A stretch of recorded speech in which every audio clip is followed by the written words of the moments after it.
ಪರಿಹಾರ ನೀಡೋಕೆ ವಿಳಂಬ ಮಾಡಿದಂತಹ ಕಾರಣಕ್ಕೆ ಎಸಿ ಕಚೇರಿಯ ವಸ್ತುಗಳನ್ನೇ ಜಪ್ತಿ ಮಾಡಲಾಗಿದೆ. ಬೆಳಗಾವಿ ಡಿಸಿ ಕಚೇರಿ ಆವರಣದಲ್ಲಿರುವಂತಹ ಎಸಿಯವರ ಕಚೇರಿಯಲ್ಲಿರುವಂತಹ ಪೀಠೋಪಕರಣಗಳನ್ನ ವಸ್ತುಗಳನ್ನ ಜಪ್ತಿ ಮಾಡುವಂತಹ ಕೆಲಸ ಆಗಿದೆ. ನ್ಯಾಯಾಲಯದ ಆದೇಶದ ಮೇರೆಗೆ ರೈತರು ಎಸಿ ಕಚೇರಿಯಲ್ಲಿರುವಂತಹ ಪೀಠೋಪಕರಣಗಳನ್ನೆಲ್ಲ ಜಪ್ತಿ ಮಾಡಿಬಿಟ್ಟಿದ್ದಾರೆ. 2018ರಲ್ಲೇ ಕೋರ್ಟ್ ಆದೇಶವನ್ನ ಕೊಟ್ಟಿತ್ತು, ಪರಿಹಾರವನ್ನ ಕೊಡಬೇಕು ರೈತರಿಗೆ ಅಂತ ಹೇಳಿ. ಆದರೆ ಪರಿಹಾರವನ್ನ ಸರ್ಕಾರ ಕೊಟ್ಟಿಲ್ಲ. 6 ವರ್ಷಗಳಿಂದ ಪರಿಹಾರವನ್ನ ಕೊಡದೇ ಇರುವುದಕ್ಕೆ ಸದ್ಯ ಎಸಿ ಕಚೇರಿಯ ವಸ್ತುಗಳನ್ನೇ ಜಪ್ತಿ ಮಾಡಲಾಗಿದೆ. ಈ ಎಲ್ಲ ರೈತರು ಸಾಂಬ್ರಾ ವಿಮಾನ ನಿಲ್ದಾಣಕ್ಕೆ ತಮ್ಮ ಜಮೀನನ್ನ ಕೊಟ್ಟಿದ್ದಂಥ ರೈತರು. ವಿಮಾನ ನಿಲ್ದಾಣಕ್ಕೆ ಜಮೀನನ್ನ ಎನ್ಕ್ರೋಚ್ಮೆಂಟ್ ಮಾಡಿಕೊಂಡಂತಹ ನಂತರದಲ್ಲಿ, ಸ್ವಾಧೀನಪಡಿಸಿಕೊಂಡಂತಹ ನಂತರದಲ್ಲಿ ಪರಿಹಾರ ನಿಗದಿಯಾಯಿತು. ಆ ಪರಿಹಾರವನ್ನ ಕಡಿಮೆ ಮೊತ್ತದ ಪರಿಹಾರ ಅಂತ ಹೇಳಿ ರೈತರು ಕೋರ್ಟಿಗೆ ಹೋಗ್ತಾರೆ.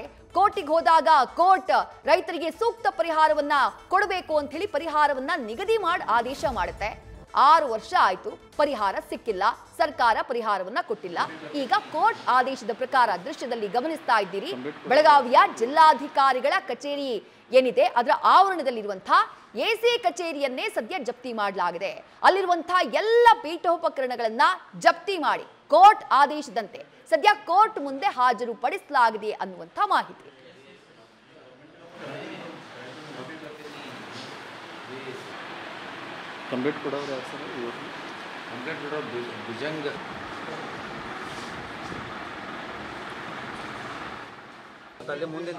ಇವರೆಲ್ಲರೂ ಕೂಡ ಸಾಂಬ್ರಾ ವಿಮಾನ ನಿಲ್ದಾಣಕ್ಕೆ ಜಮೀನನ್ನ ಕೊಟ್ಟಿರುವಂತಹ ರೈತರು. 2008ರಲ್ಲಿ ವಿಮಾನ ನಿಲ್ದಾಣಕ್ಕೆ ಅಂತ ಸುಮಾರು 270 ಎಕರೆ ಜಮೀನನ್ನ ಸ್ವಾಧೀನಪಡಿಸಿಕೊಳ್ಳಲಾಗಿತ್ತು.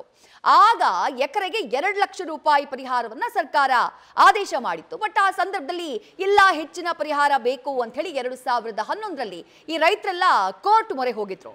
ಬೆಳಗಾವಿಯ ಹಿರಿಯ ಶ್ರೇಣಿ ಸಿವಿಲ್ ನ್ಯಾಯಾಲಯದಲ್ಲಿ ಕೇಸ್ ಕೂಡ ಆಗಿತ್ತು. ಆ ಸಂದರ್ಭದಲ್ಲಿ ಪ್ರತಿ ಗುಂಟೆಗೆ 40,000 ರೂಪಾಯಿ ಪರಿಹಾರ ಕೊಡಬೇಕು ಅಂತ ಹೇಳಿ 2018ರಲ್ಲಿ ಕೋರ್ಟ್ ಆದೇಶ ಮಾಡುತ್ತೆ.